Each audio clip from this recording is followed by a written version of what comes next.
बूढ़ा हो गया वो बाप, शरीर सूख गया।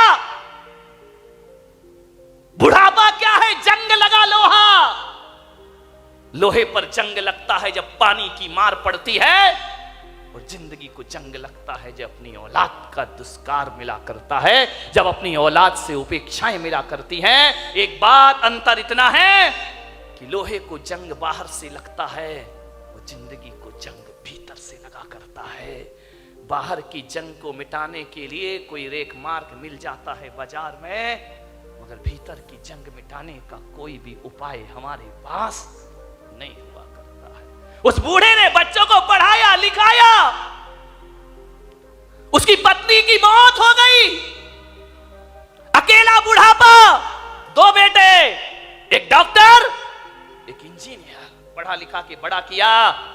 बड़ा आश्चर्य होता है मुझे कि एक बाप अपने 4 बेटों को पढ़ा लिखा के योग्य बना देता है, अपने 4 बच्चों को खिला देता है एक बाप, लेकिन 4 बच्चे मिलकर के बुढ़ापे में एक बाप को रोटियां नहीं दे सकते हैं। मेरे भाई, जब छोटे थे तो इस बाप ने तुम्हें खिलाया था, पिलाया था, आज बुढ़ापा है, 4 बच्चे रोटियां नहीं दे सकते उसको। अरे तुमसे अच्छा तो वो बंदर होता है जो नाच नाच कर मदारी का पेट भर दिया करता है। ध्यान रखिए, क्या जिंदगी है हमारी, क्या जीवन है हमारा। अपने ही घर में परायेपन का बोध, ऐसे रहते हैं जैसे पड़ोसी के घर में रह रहे हो। कल तक जहां हुकूमत चलती थी, आज 2 रोटी का भी इंतजार करना पड़ता है। मान्यवर, माँ बाप अपने बच्चों की जुबान नहीं दे सकते किसी को। क्या हालात बना दिए हैं कि बुढ़ापे में माँ बाप बच्चों के सामने चुपचाप हाथ बांधे खड़े रहते हैं, उनके पास कुछ नहीं है। उस बूढ़े बाप को बहुएं पसंद नहीं करती थी, फूटी आंख नहीं सुहाता बूढ़ा उनको, बड़ी परेशान हो गई बहुएं। बूढ़े बाप ने देखा, यार इन बच्चों को मैंने पाला पोसा बड़ा किया, आप विचार तो करो एक बार, माँ बाप की तपस्याएं। मैं संत हूं, मैं दिगंबर संत हूं, लेकिन आज मैं आपके सामने कह रहा हूं कि 23 साल हो गए मुझे सन्यास में रहते रहते, लेकिन मैं विश्वास के साथ कहता हूं कि 23 साल में जितनी तपस्या मैंने नहीं की होगी, उससे ज्यादा तपस्या मेरी माँ ने मुझे पालने में की होगी। क्या पाते हो तुम अपनी जिंदगी में? माँ बाप के एहसान। बड़ा आश्चर्य होता है कि जिस माँ ने 9 महीने तुम्हें कोख में रखा, बुढ़ापे में उसको कमरे में नहीं रख सकते हो तुम। ध्यान रखिए, जिस माँ ने आंचल का दूध पिलाया, उस माँ को मटके का पानी नहीं पिला सकते हो। जिस माँ ने, विचार करिए, आज जो तुम बोल रहे हो, अरे बेकार है वो औलाद जो अपने बाप को चुप कहती है। ध्यान रखिए, कैसी औलाद है। माँ बाप कुछ बोलते हैं तो बच्चा कहता है आप चुप रहिए। अरे जीभ गल के गिर जाना चाहिए आपकी। माँ बाप को कहते हो चुप रहिए, जिसने बोलना सिखाया। जब तुम पैदा हुए थे तुम्हें तो बोलना भी नहीं आता था। बताइए सबसे पहले बोलना किसने सिखाया था? इस माँ बाप ने। और इसी दिन के लिए सिखाया था कि जब तू बोलना सीख जाए तो हमें कहना कि तुम चुप रहो। ध्यान रखिए मान्यवर, माँ बाप के एहसानों से मुक्त नहीं हो सकते कभी। जब तुम्हें चलते नहीं बनता था ना, किसने चलना सिखाया था? बताइए, उंगली पकड़ के किसने चलना सिखाया था? इस माँ ने सिखाया था, इस पिता ने सिखाया था। ये तुम्हारे लिए घोड़ा बना था, तुम उसकी पीठ पर सवार हुए थे। कितना खुश होता था वो बाप जब तुम पहली बार चलना सीखे थे। चलते थे, गिर जाते थे, चलते थे, जैसे ही गिरने लगते थे पापा आकर पकड़ लिया करते थे।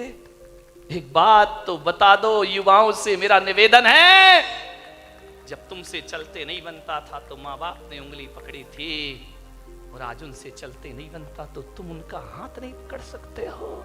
तुम्हें उनका हाथ पकड़ने में शर्म आती है, तुम्हें गाड़ी में बिठा के मंदिर ले जाने में शर्म आती है, तुम्हें शर्म आती है अपने माँ बाप को सहारा देने में। वाह रे इंसान, विचार करिए। याद है तुम्हें जब बचपन में स्कूल जाते थे तो माँ क्या करती थी, तुम्हारे टिफिन में 2 रोटी रखती थी। बेटा पढ़ाई भी करना, भूख लगे तो ये रोटियां खा लेना। स्कूल में रहने के बाद भी माँ तुम्हारा ख्याल रखती थी। और जब स्कूल जाते थे तो माँ पिता 1 रुपया 2 रुपया तुम्हारी जेब में डाल दिया करता था। विचार करो आप कि जिस माँ ने टिफिन में 2 रोटियां रखी हैं, बुढ़ापे में आज उस माँ की थाली में 2 रोटी नहीं है। और जिस बाप ने जेब में पैसे डाले थे, आज वो बाप बिना पैसे के घर में जिंदगी जी रहा है। एक एक पैसे को तरसता है, उसे शर्म आती है अपनी औलाद से पैसा मांगने में। एक बात तो बता दो, युवाओं से मेरा निवेदन है कि बचपन में तुमने पिता की जेब से पैसे निकाले थे तो पिता तो गुस्सा नहीं हुए थे ना। पिता तो सोचते थे बच्चा है, निकाल लिया, खर्च करेगा, कोई बात नहीं है। बचपन में पिता के जेब से पैसे निकालते तब पिता को गुस्सा नहीं आया। और आज बुढ़ापे में बाप यदि तुम्हारी जेब से पैसा निकाले तो तुम्हें गुस्सा क्यों आता है? मैं आपसे पूछना चाहता हूं, युवाओं से मेरा प्रश्न है, आज पिता को इजाजत क्यों लेना पड़ती है?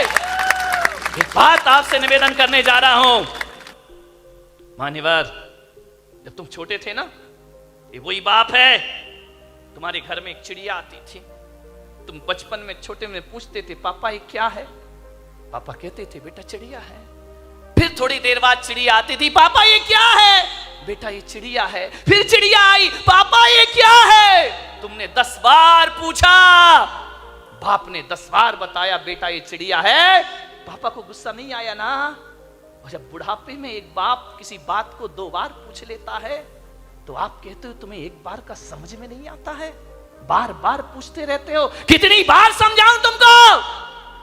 बताओ, तुमने 10 बार पूछा तो पापा ने गुस्सा नहीं किया। आज पापा ने 2 बार पूछ लिया तो तुमको गुस्सा आ गया। तुम कहते हो कि माँ बाप जिद करते हैं, बुढ़ापे में परेशान करते हैं। तुमने भी बहुत जिद की थी जब तुम अपने माँ बाप के साथ बाजार गए थे, खिलौने के लिए मचल गए थे। पापा यही खिलौना लूंगा, पापा के पास पैसे नहीं थे, पापा मुझे यही वाला चाहिए। सोचिए, आप विचार करिए, बाप के पास कुछ नहीं था, तुमने डिमांड की, तुमने जिद की। तुम भी तो सड़क पर मचल गए थे, बाजार में रोने लगे थे, तब पापा को गुस्सा नहीं आया। और आज माँ बाप थोड़ी सी जिद कर ले, तुमको गुस्सा आ जाता है। किस काम की जिंदगी है ये तुम्हारी? मान्यवर, विचार करिए, तुमने कितना परेशान किया है माँ बाप को। उस परेशानी का यदि एक चुका सको, मैं आपसे निवेदन करता हूं, माँ बाप का सम्मान ना कर सको कोई बात नहीं है, ज्यादा उनका मान प्रतिष्ठा ना दे सको कोई बात नहीं, लेकिन मेरा आपसे आज एक निवेदन है, इज्जत ना दे सको कोई बात नहीं, मगर ऐसा तो करो कि माँ बाप इज्जत से उस घर में रह सके, ध्यान रखे। इतना तो कर सकते हो ना कि सम्मान की जिंदगी जी सके। वो क्या करते हम माँ बाप के लिए? स्वामी विवेकानंद बहुत बड़े संत हुए, अमेरिका गए, उन्होंने अपना भाषण दिया, प्रवचन दिया, मां पर बहुत अच्छा बोलते थे। वो कहते थे मां से अच्छा कुछ नहीं होता, मां से बड़ा कोई धर्म नहीं होता, पिता से बड़ा कोई धर्म नहीं होता, कोई कर्तव्य नहीं होता हमारा। विवेकानंद से किसी जिज्ञासु ने पूछ लिया, आप मां की इतनी महिमा गाते हैं, मां में ऐसा क्या है? धरती पर आए हैं तो मां तो मिलेगी मिलेगी, इसमें कौन सा एहसान? हर माँ बाप पाल पोस के बड़ा करते हैं, कोई बड़ा काम नहीं कर दिया उन्होंने। धरती पर आओगे तो माँ बाप तो मिलेंगे ही मिलेंगे। विवेकानंद ने कहा, ये प्रश्न कोई भारत का आदमी पूछ रहा है कि मां में ऐसा क्या है? स्वामी विवेकानंद ने उसे बुलाया कि इधर आओ। वो एक साफा बांधते थे, उन्होंने अपनी पगड़ी खोली, बोले इसे पकड़ो। उसने कहा स्वामी जी ये क्या है? बोले पकड़ो। उसने पकड़ा। स्वामी विवेकानंद ने कहा कि जाओ मेरी सभागृह के बाहर 1 किलो का पत्थर पड़ा है, उसे उठा के लाओ। बोले स्वामी जी मुझे प्रश्न का उत्तर चाहिए, ये पत्थर अत्थर में से नहीं उठेगा। बोले देख, माँ बाप के संदेह में उठा हुआ प्रश्न किसी पत्थर से कम नहीं हुआ करता है। पत्थर का जवाब स्वामी विवेकानंद नहीं देते, पत्थर का जवाब पत्थर ही दिया करता है। जाओ और पत्थर उठा के लाओ। वो पत्थर उठा के लाया। स्वामी जी ने कहा अपने पेट में बांध, और बांध करके पूरे नगर के 3 चक्कर लगा के आ। बोले ऐसा नहीं हो सकता। बोले क्यों नहीं हो सकता है? बोले मुझे उत्तर चाहिए। बोले उत्तर मैं नहीं दूंगा, उत्तर पत्थर देगा। माँ बाप के खिलाफ उठा प्रश्न पत्थर है, उत्तर भी पत्थर ही देगा। जाओ। उसने बांधा पूरे परिक्रमा। बोले थोड़ी देर बांधा फिर छोड़ दिया। बोले मेरे से नहीं होगा ये। बोले क्यों? बोले स्वामी जी आप इतने बड़े विद्वान हैं, मनीषी हैं, ज्ञानी हैं, मैं पेट में पत्थर बांध के घूमूंगा तो लोग हंसेंगे, मेरा मजाक बनेंगे, मुझे अच्छा नहीं लगेगा, मुझे शर्म आती है। स्वामी विवेकानंद ने कहा उत्तर मिल गया। बोले ये कोई उत्तर है क्या? बोले यही उत्तर है। जब तुझे 1 किलो का पत्थर बांध के घूमने में शर्म आती है, बोल तेरी मां ने तुझे पेट में रखकर कैसे घूमी होगी, उसे शर्म नहीं आई होगी, और आज तुझे शर्म आई और तूने पत्थर फेंक दिया। अरे मूर्ख, यदि तेरी मां को शर्म आती हो तुझे कोख से निकाल कर फेंक देती तो आज मेरी सभा में प्रश्न पूछने की औकात तेरी नहीं होती। इस ध्यान रखिए, ये माँ बाप का उपकार हुआ करता, ये माँ बाप की बदौलत है। एक बात याद रखना मेरे भाई, आज तुम्हारे पास जितनी भी दौलत है वो माँ बाप की बदौलत है। ध्यान रखिए, माँ बाप नहीं होंगे तो कहां से डॉक्टर बन जाओगे, कहां से इंजीनियर बन जाओगे? अरे माँ बाप का एहसान मानो, एहसान मानो इस माँ का। गर्भपात की दुनिया में भी तुम्हें जन्म देने की ताकत रखी है उसने। यदि जन्म से पहले मार देती तो आज यहां बैठ के प्रवचन नहीं सुन रहे होते तुम लोग। आज जो इज्जत तुमने कमाई है ना, ये मत सोचना कि पढ़ लिख के इज्जत कमाई है, ये मत सोचना कि दौलत कमा के इज्जत कमाई है। आज किसी संत की सभा में इज्जत से बैठे हो तो अपनी बदौलत नहीं, अपने माँ बाप की बदौलत बैठे हुए हो। ध्यान रखिए, मेरा आपसे निवेदन है, यदि ये माँ तुम्हें जन्म देके किसी कचड़े घर में फेंक देती ना, जैसे आज बुढ़ापे में तुम उसे फेंक रहे हो, यदि बचपन में इस माँ ने फेंक दिया होता ना तो ना तुम्हारी जात का पता चलता, ना तुम्हारे बाप का पता चलता, और इस धरती पर नाजायज औलाद बनकर जीते रहते। कोई तुमसे शादी करने को तैयार नहीं होता मेरे भाई।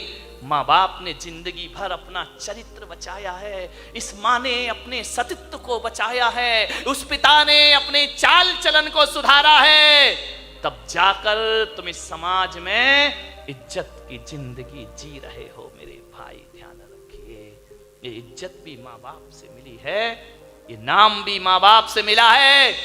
और तुम्हें डॉक्टर बनाने से पहले तुम्हें डॉक्टर बनाने का सपना माँ बाप ने देखा था, तुमने बाद में, तुम्हें तो अकल भी नहीं थी, तुम्हें तो समझ भी नहीं थी कि इंजीनियर क्या होता है, डॉक्टर क्या होता है। माँ बाप तुम्हें बनाते हैं। आज तुम जहां भी हो, संतों की बदौलत, भगवान की बदौलत हो या ना हो, माँ बाप की बदौलत आज तुम जहां पर भी हो। ध्यान रखिए, माँ बाप का हाथ है इसमें। बूढ़ा दुखी, बहुएं पसंद नहीं करती, घर जाता बूढ़ा तो ऐसा लगता जैसे किसी जेल में प्रवेश कर रहा हो।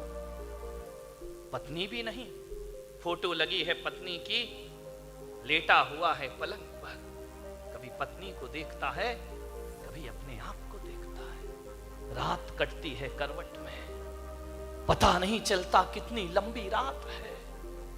यूं तो अमावस 15 दिन में एक बार आती है, लेकिन उस बूढ़े की जिंदगी में तो अमावस ही अमावस थी, पूर्णिमा तो कभी आ ही नहीं पाई। सुबह ताने भरे शब्दों से नाश्ता मिलता, उलाहना दे करके 2 रोटी मिलती। करते क्या हो तुम यहां बैठे बैठे? कुछ नहीं बोला बूढ़ा। ठीक है, जाए भी तो जाए कहां? बड़ा दुखी था, मर भी नहीं सकता, मौत भी नहीं आती, जी भी नहीं सकता, जीने जैसा कुछ बचा भी नहीं है। बहुत दुखी मैं बूढ़ा। थोड़ा बहुत टहलाता, यार दोस्तों में बैठता, शरीर में ताकत नहीं, कुछ कमाए, कुछ मेहनत करे, फिर घर लौट आता। और घर लौटता तो ऐसा लगता कि किस दरिंदगी की जिंदगी में मैं वापस लौट आया हूं। कोई ढंग से बात नहीं करता, बेटे के पास टाइम नहीं, वो क्लिनिक से आता, वो साइट से आता नहाता धोता, टीवी के सामने बैठ जा। बूढ़े बाप से कोई कुछ नहीं पूछता। मैं युवाओं से निवेदन करूंगा, बूढ़े माँ बाप को बुढ़ापे में कुछ नहीं चाहिए, कुछ नहीं चाहिए। कोई बूढ़े माँ बाप नहीं कहेंगे अच्छा कमरा दो, अच्छा बंगला दो, गाड़ी दो, मोटर दो, अच्छा खाना दो। कोई माँ बाप नहीं। आपसे निवेदन है, जब कोई बेटा विदेश जाता है ना घूमने के लिए, पढ़ने के लिए, यदि वो पत्नी से पूछता है क्या लेकर आऊं, पत्नी कहती मेरे लिए हार लेकर आना। बच्चे से पूछता बेटा तेरे लिए क्या लेके आऊं, वो कहता है मोबाइल लेके आना। बहन से पूछता है तेरे लिए क्या लेकर आऊं, वो कहती है अच्छे से सूट लेकर के आना। लेकिन जब माँ से पूछता है माँ मैं विदेश जा रहा हूं, बता तेरे लिए क्या लेकर आऊं, तो माँ कहती है मेरे पास सब कुछ है मेरे बच्चे, कुछ लाए या ना लाए, मेरा लाल तू वापिस आ जाए, इससे बड़ा उपहार मेरे लिए दुनिया में कोई दूसरा नहीं। एक माँ है जो केवल तुम्हें चाहती है, तुम्हें बस, बाकी सारे रिश्ते तो तुमसे कुछ चाहते हैं। ध्यान रखिए, तुम्हें चाहने वाला कौन है? मान्यवर, क्या चाहिए एक बूढ़े माँ बाप को? पत्नी डिमांड कर सकती है साड़ी की, आभूषण की, माँ बाप तो नहीं करते। कोई उन्हें अच्छा पहनना नहीं चाहिए, उन्हें अच्छा कपड़ा नहीं चाहिए, उन्हें तो सब जीवन जी लिया है। ध्यान रखना, लड़कों से मेरा निवेदन है, बूढ़े माँ बाप को केवल प्रेम के 2 शब्द चाहिए। रूखी रोटी दे देना, ऑफिस से दुकान से जब भी लौटो 2 मिनट अपने माँ बाप के पास जरूर बैठना, उनका हाल चाल पूछ लेना, समस्या का समाधान कर पाओ या ना कर पाओ 2 शब्द प्यार के बोलना कि पापा जी कोई तकलीफ तो नहीं है ना, कोई कष्ट तो नहीं है ना, आपकी तबीयत ठीक है ना, बस इतना बोल दो। ध्यान रखिए, कुछ नहीं चाहिए माँ बाप को। एक माँ को इतना ही तो सुनना है कि माँ से इतना बोल दे बेटा कि मम्मी तू ठीक है ना। मैं आज आपसे पूछता हूं, एक सच्चा बेटा होगा तो आज जाके घर में माँ बाप से पूछेगा कि माँ बाप, माता पिता जब तुमने मुझे जन्म दिया था क्या सोच के जन्म दिया था? एक बात पूछना प्रश्न अपनी माँ बाप से, क्या सोच के तुमने जन्म दिया था मुझे? आप बताओ पिताजी, जैसा आपने सोचा था मैं उसके अनुसार हूं या नहीं हूं? पूछ लो एक बार अपने माँ बाप से। किन अरमानों से जन्म दे के पाल पोस के बड़ा किया था, मैं आपकी इच्छाओं के अनुरूप जीवन जी रहा हूं या नहीं जी रहा हूं? और माँ बाप यदि कुछ ना बोले तो समझना कि तुम अभी वैसा जीवन नहीं जी रहे हो। और मैं पुलक सागर आपको कहता हूं कि माँ बाप यदि चुप हो जाएं तो कसम खा लेना कि आज से मैं माँ बाप के अनुसार जिंदगी जीने का प्रयास करूंगा। ध्यान रखिए, जो बेटा ऐसा कर लेगा वो किसी संत से कम